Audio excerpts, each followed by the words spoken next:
नमस्कार, आपण पाहत आहे भांडा फोड न्यूज. एका दमात भ्रष्टाचारी कोमात. सोशल मीडिया, कर्जबाजारी, गुन्हेगारी, सट्टेबाजी, चोरी, मटका, जुगार, दारू, सावकारशाही, न्यायाच्या प्रतीक्षेत प्रशासन. भांडाफोड न्यूज.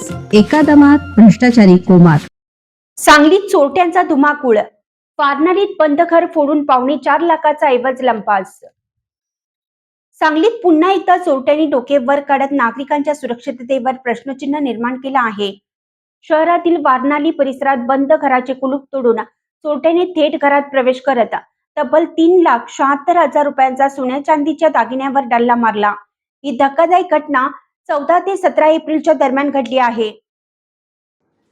मिळालेल्या माहितीनुसार स्नेहा गिरीश्वर कुंभार या आपल्या घराला कुलूप लावून 4 दिवसासाठी बाहेरगावी गेल्या होत्या. या संधीचा फायदा घेत अज्ञात चोरट्याने मुख्य लोखंडी दरवाजाचे कुलूप तोडत घरात शिरकाव केला.